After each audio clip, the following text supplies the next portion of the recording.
ಅರಣ್ಯ ಇಲಾಖೆಯ ಕೊಯ್ಲಾ ಉಪವಲಯ ಅರಣ್ಯಾಧಿಕಾರಿ ಸಂಜೀವ ಕಾಣಿಯೂರು ಅವರು ಭಜನೆ ಮಾಡುವ ಹಿಂದೂ ಭಜಕರ ವಿರುದ್ಧ ಸಾಮಾಜಿಕ ಜಾಲತಾಣದಲ್ಲಿ ಅವಹೇಳನಕಾರಿ ಬರಹ ಬರೆದಿದ್ದಾನೆ ಎಂದು ಆರೋಪಿಸಿ ಹಿಂದೂ ಪರ ಸಂಘಟನೆಗಳ ನೇತೃತ್ವದಲ್ಲಿ ಇಂದು ಪುತ್ತೂರಿನ ಸಹಾಯಕ ಅರಣ್ಯ ಸಂರಕ್ಷಣಾಧಿಕಾರಿಯ ಕಚೇರಿಯ ಮುಂಭಾಗದಲ್ಲಿ ಪ್ರತಿಭಟನೆ ನಡೆಯಿತು. ಈ ಸಂದರ್ಭದಲ್ಲಿ ಭಜನೆ ಮಾಡಿ ಪ್ರತಿಭಟನೆ ವ್ಯಕ್ತಪಡಿಸಿದ ಕಾರ್ಯಕರ್ತರು ಸಂಜೀವ ಕಾಣಿಯೂರು ವಿರುದ್ಧ ಕ್ರಮವನ್ನು ಕೈಗೊಳ್ಳಬೇಕು, ಅವರನ್ನು ಅಮಾನತು ಮಾಡಬೇಕೆಂದು ಆಗ್ರಹಿಸಿದರು. ಬಳಿಕ ಅರಣ್ಯ ಇಲಾಖೆಯ ಹಿರಿಯ ಅಧಿಕಾರಿಗಳು ಸ್ಥಳಕ್ಕೆ ಆಗಮಿಸಿ ಆರೋಪಿ ಅಧಿಕಾರಿಯ ವಿರುದ್ಧ ಸೂಕ್ತ ಕ್ರಮದ ಭರವಸೆಯನ್ನು ನೀಡಿದ ಹಿನ್ನೆಲೆಯಲ್ಲಿ ಪ್ರತಿಭಟನೆಯನ್ನು ಹಿಂದಕ್ಕೆ ಪಡೆದುಕೊಂಡರು.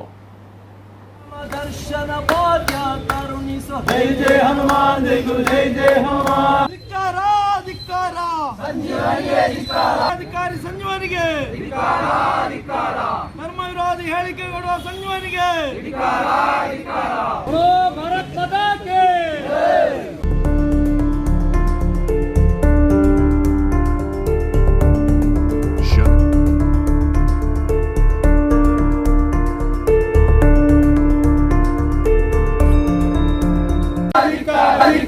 ಭಜನೆ ಮಾಡತಕ್ಕಂಥ ಭಜಕರಿಗೆ ಅವಹೇಳನ ಮಾಡಿರತಕ್ಕಂಥ ಸಂಜೀವನಿಗೆ ಧಿಕ್ಕಾರ ಧಿಕ್ಕಾರ ಧಿಕ್ಕಾರ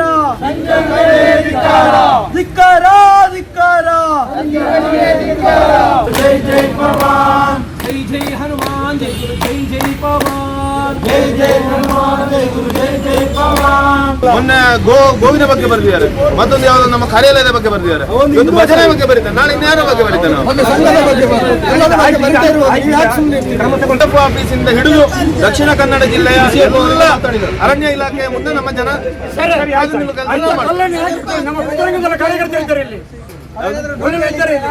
ಕಾರ್ಯಕರ್ತರ ಮೇಲೆ ಕೇಸ್ ಮಾಡ್ತಾನೆ ಅಂತ ಆದ್ರೆ 100% ಇದನ್ನು ಸಹಿಸಿಕೊಳ್ಳಿಕ್ಕೆ ಸಾಧ್ಯ ನಮ್ಮಿಲ್ಲ. ನಿಮ್ಮ ಇಲಾಖೆ ಈ ವಿಷಯನ ಸೀರಿಯಸ್ ಆಗಿ ತಗೊಳ್ಳಿಲ್ಲ.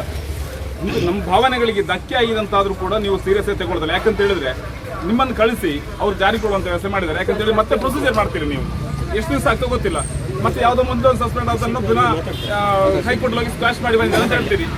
ನಾನು ಮನವಿಯನ್ನೆಲ್ಲ ಇದು ಮಾಡಿ ನಾನು ಚರ್ಚೆ ಮಾಡಿ ಅವ್ರ ಹತ್ರ ಖಂಡಿತ ನಾನು ಈಗಿನ ಬೇಡಿಕೆ ಇದೆ ಅಂತ ಅದಕ್ಕೆ ಅವರ ACM ಕೂಡ ಬರ್ತಾರೆ. ಇವತ್ತು ಬಂದ ಕೂಡಲೇ ರಿಪೋರ್ಟ್ ಹೋದ್ರೆ ಅಲ್ಲಿ DFಗೆ CCF ಸಸ್ಪೆಂಡ್ ಮಾಡಬೇಕು. CCPಗೆ ಪವರ್ ಇದೆ, CCPಗೆ ನಾಳೆ ಬರ್ತಾರೆ ರಜೆಲಿದ್ರು. ಅಲ್ಲ ಸರ್, ಈಗ ಇಷ್ಟು ಇಶ್ಯೂ ಆಗ್ತಾರೆ, ನಿಮಗೆ ರಜೆಯಲ್ಲಿ ಅವ್ನು ಸಸ್ಪೆಂಡ್ ಮಾಡಬೇಕು ಅಂತ ಹೇಳಿ. ಯಾಕಂದ್ರೆ ನಿಮ್ಮ ಡಿಪಾರ್ಟ್ಮೆಂಟ್ ಎಲ್ಲ ಅವನ ಹಿಂದೆ ನಿಂತ್ಕೊಂಡ ಕಾರಣಕ್ಕೆ ಸಲುವಾಗಿ ಅವ ಇಷ್ಟೆಲ್ಲ ಬರೀತಿದ್ದಾನೆ ಅಂತ ಹೇಳಿ. ಇಲ್ಲ ಅಂತ ಹೇಳಿದ್ರೆ ಅವರು ಇಷ್ಟು ಹಿಂದೂ ಧರ್ಮಕ್ಕೆ ಅವಮಾನ ಮಾಡಿದ ನಂತರ ನೀವು ಹೇಳಿದ್ರಿ ಈಗ ಸಾಮಾಜಿಕ ಜಾಲ ಅದನ್ನು ಬಳಸುವಾಗಿಲ್ಲ, ಅದ್ರ ಧರ್ಮದ ವಿರುದ್ಧ ಮಾತಾಡಿದ್ದಾನೆ. ಇಮಿಡಿಯೇಟ್ ಹೆಸರು ಬಳಸಿಕೊಂಡು ಅವನ ಬದನಾಮ ಕೂಡ ಬಳಸಿಕೊಂಡಿದ್ದಾನೆ. ನಿಮಗೆ ಇವತ್ತೇ ಅವನ ಮೇಲೆ ಕ್ರಮ ತಗೊಳ್ಳಿಲ್ಲ. ಒಂದು ನಿಮಿಷ ನಾ ಮಾತಾಡೋದನ್ನು ಕೇಳಿ ಫಸ್ಟಿಗೆ.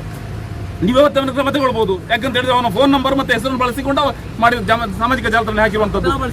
ಇವತ್ತು ನೀವು ಅವನಿಗೆ ರಜೆ ಕಳಿಸ್ತಾ ಇದ್ರೆ ನಾವು ಹೇಳುವಂಥದ್ದು ನೀವು ಕಳಿಸ್ಬೇಕು ಅಂತ ಹೇಳಿ ಕಳಿಸ್ತಾ ಇದ್ರೆ ನಾವು ನಿಮ್ಮ ಇಡೀ ಡಿಪಾರ್ಟ್ಮೆಂಟ್ ಫಾರೆಸ್ಟ್ ಇಲಾಖೆ ಹಿಂದೂ ಧರ್ಮದ ವಿರುದ್ಧ ಮಾತಾಡ್ತಿದ್ದೀರಿ ನಾವು ಅನ್ಕೊಳ್ತೇವೆ. ಪರವಾಗಿ ಹೇಳಲಿಕ್ಕೆ ಆಗುದಿಲ್ಲ. ಅಂದ್ರೆ DCF ಮತ್ತು CCF ಅವರು ಹೇಳಬೇಕು.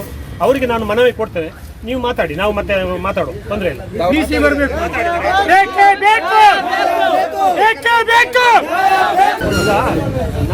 ನೀವು ಇವತ್ತೇ ಲೆಟರ್ ಮಾಡಿ ಇವತ್ತಿನಿಂದಲೇ ಅಬ್ಸೆಂಟ್ ಮಾಡ್ತಾರೆ, ಸಂಬಳ ಮಾಡೋದಿಲ್ಲ.